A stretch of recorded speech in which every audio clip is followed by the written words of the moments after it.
Guys, John from SurfFX, and we're having a look at the new 2025 Skybrid from Duotone. So Duotone's got to be our biggest brand in boards, which is pretty nice. They've got really nice programming of what we've had since the start. They were really quick to get into the wingboard market. And of course, their background in windsurfing and kiteboarding and SUP, you know, they know the technologies, they deal with the manufacturers, and they know shapes and quick release planing. So great way to get, you know, a brand going is to take the strengths from other areas and put it in.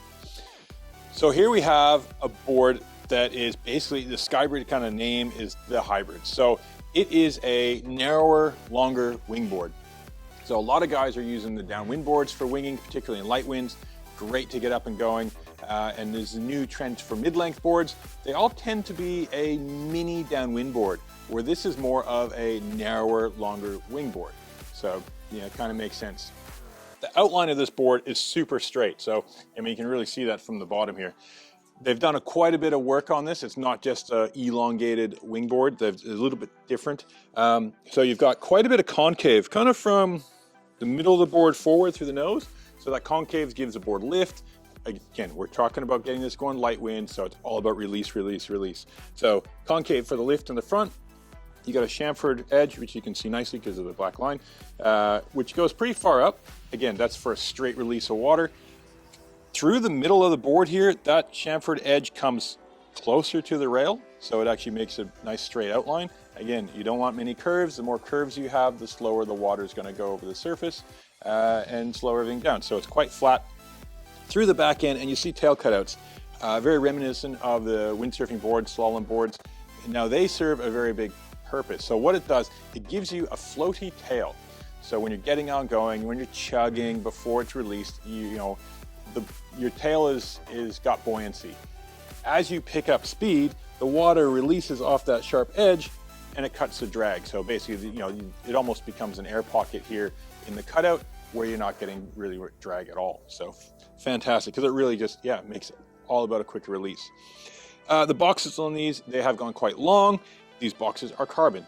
The construction of this board is a biax carbon on a PVC wrap core. So this is a fairly top end construction, quite tough and quite light, which is nice because you get, you know, again, you want to go lighter, you want to get the board to release. So you've got a few different tweaks and things on the bottom. On the top, you know, coming through, again, a bit of a gradual rocker. You can see on the through in the nose here. Again, try to get the board to push up without pushing water. So getting the board up and on the water. Like some of their other wing boards, there is a bit more volume in the nose and a little bit step down in the deck. So you're standing front foot, try to get that little bit better stance. On the deck, you do have foot strap options. So something that on some of the smaller downwind boards, of course, you don't get. But for winging, great. You know, the Spencer boys in Maui who designed this board, they kind of ride this strapless. It'll be a nice, comfortable board, light wind strapless, because you want to move your feet a bit. But, you know, it's got the option there to run straps.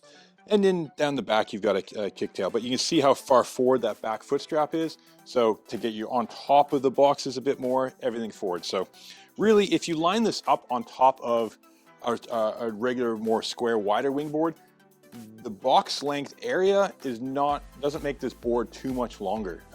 But again, being narrow, it's just going to release, and it doesn't have that weight penalty that if this, you know, this is a 5/8, so it would be, you know, several inches wider across if this was more of a wingboard. So again, 5/8, I'll give you the specs. This is a 5/8 by 22, 85 liters.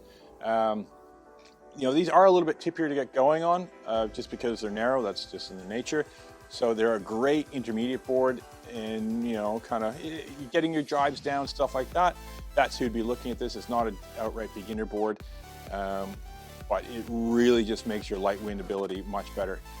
That said, if you're traveling, this kind of mid-length board really lets you kind of get away with one board for a trip. So you can pack one board, with a foil. It handles high wind because, well, it's narrow, it doesn't catch a lot of wind. But if you have a lighter wind day and that's your day to get on the water, you can still go because it's, you know, very good at releasing and getting up going in light winds.